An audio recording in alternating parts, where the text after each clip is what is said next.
Hey, it's the Only Gino, and this is Talk Now, Think Later, and let's look at the frickin' news. Okay, so what's been happening? I've been looking at the news a little bit lately, and I besides the video game stuff, it's just like I'm looking at something that may be more near and dear to our hearts. And basically around this particular news that I'm gonna read out. Coming from videogameschronicle.com, our favorite website for our daily news video game content. So Microsoft has reversed plans to charge $80 for the Outer Worlds 2. I mean, of all the games to pick, right? We'll talk about that in a little bit, but the Obsidian sequel will now launch for $70 despite Microsoft's June announcement. Microsoft has reversed plans to price its next big RPG, Outer Worlds 2, at a higher $80 price point. When the Obsidian sequel releases on October 29, it will now cost $70, Microsoft announced on Wednesday. Last month, Xbox had said Outer Worlds 2 would be its first $80 title as part of a broader increase in game prices.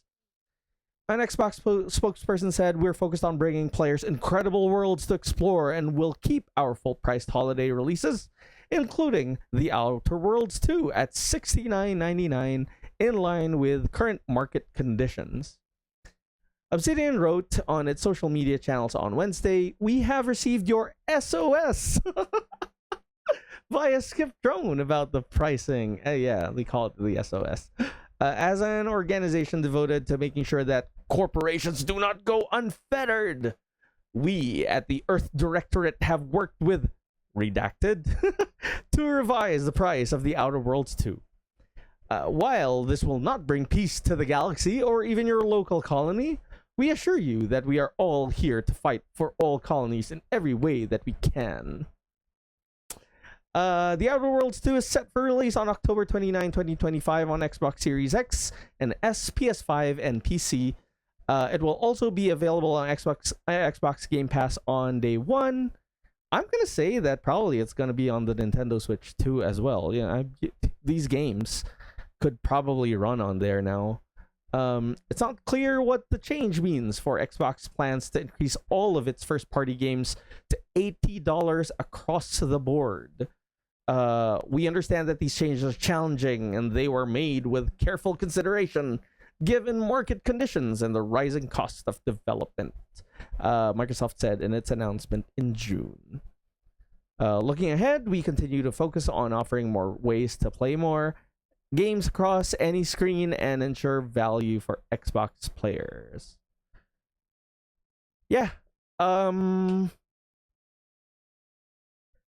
It's really, really ironic, right? that this company that made a game based on like human in a post-apocalyptic world where corporations rule everything, and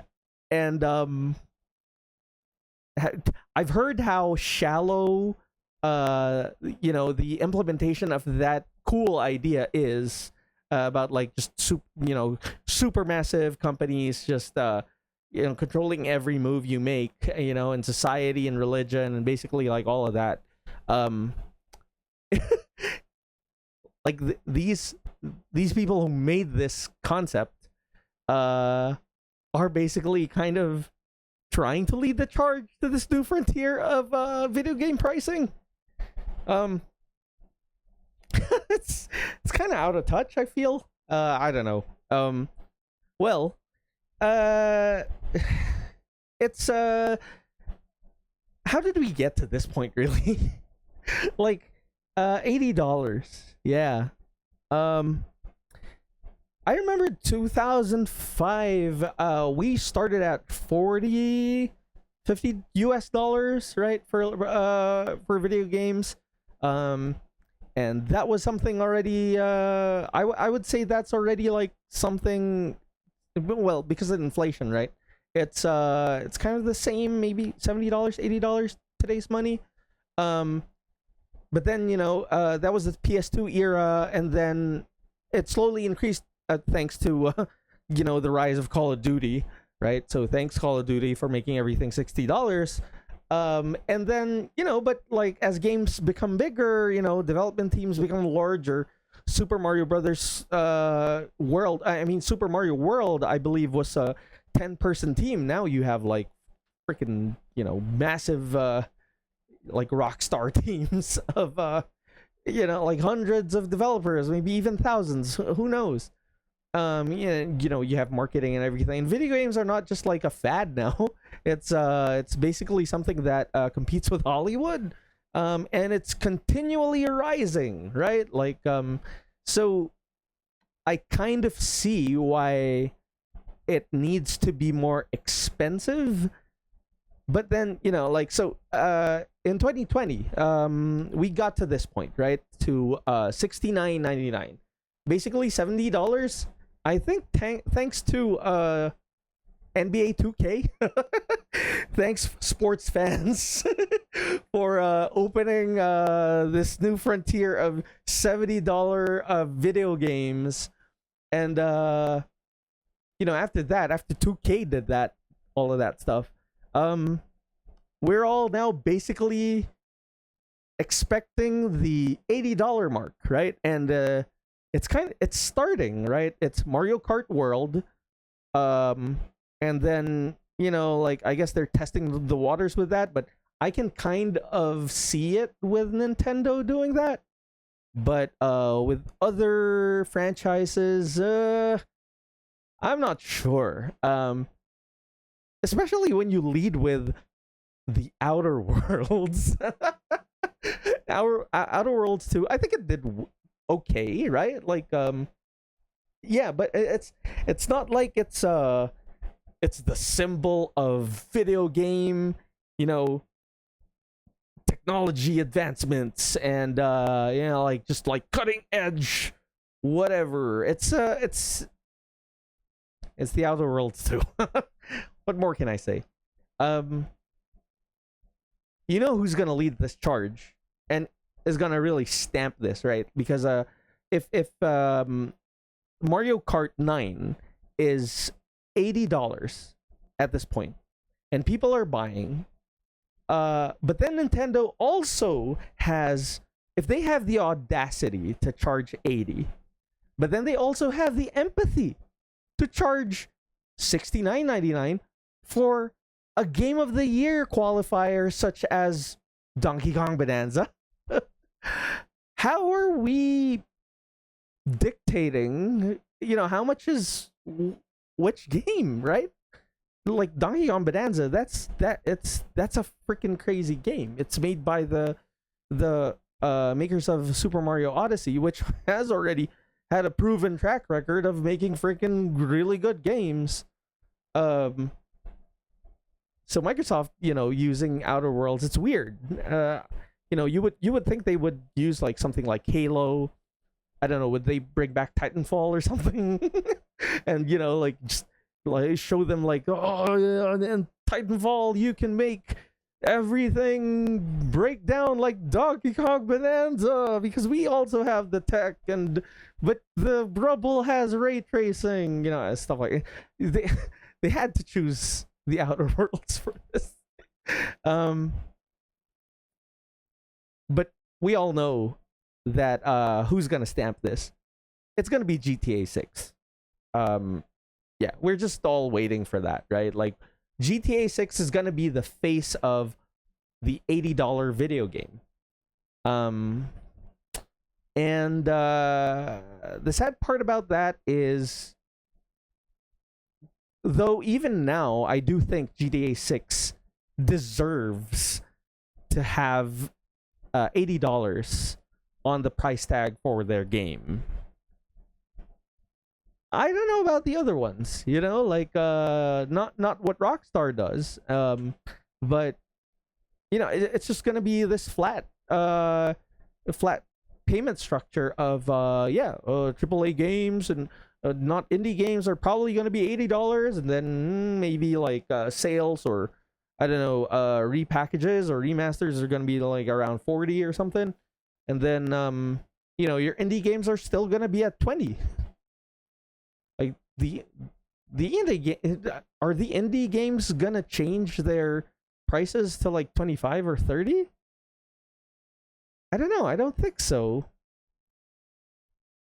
Well, really the question here is why was this the price? And really, the answer to that is it's our fault. Because we still buy them. So, like the companies are like, oh yeah, they still say yes to us. Let's do it until they say no. We prove that as a society. They charge for how much? $300 for the first 3DS, and then people just got really angry, and that's Nintendo. And then I think like after a couple of months, they slashed the price off half of it. I think someone look this up, but I'm quite sure that that was a big price slash for that thing. And it's just weird, right? Like you bring out a product with this high of a price. What kind of implications does it have with slashing off a big chunk of that price tag? It's I don't think it's good. But here we are. Maybe right now our alarms are sounding off, and here we are pushing back $80 for Outer Worlds. Congratulations, gamers. We did it. Now to push back on other things. Let's push back, on Gamergate. Let's push back on more $80 with the games that don't really deserve that value. Stuff like that. Let's not pay for really bad ports of AAA games on the Switch too. Don't buy The Witcher or Batman Arkham City on the Switch 2 for full price. No, don't give them the signal that we just buy anything they put out. Nope. We can do this. We have a voice. And honestly, I think we should really relook this, or we should really review and revisit all of this video gaming payment structures. It's we have to have better definitions of which deserves an 80, which deserves a 60, which deserves a 40, which deserves a 20. It's not like all games have the same massive quality that they can give us, right? And there are a lot of variables. And lastly, I think it's sad that games media is slowly dying, but we could have used that as leverage to basically understand the quality of a game a little bit more, to maybe assign some kind of payment structure or price to it. Anyway, so yeah, Outer Worlds 2, $70. We did it. This has been the Only Gino, and this has been Talk Now, Think Later. We looked at the freaking news.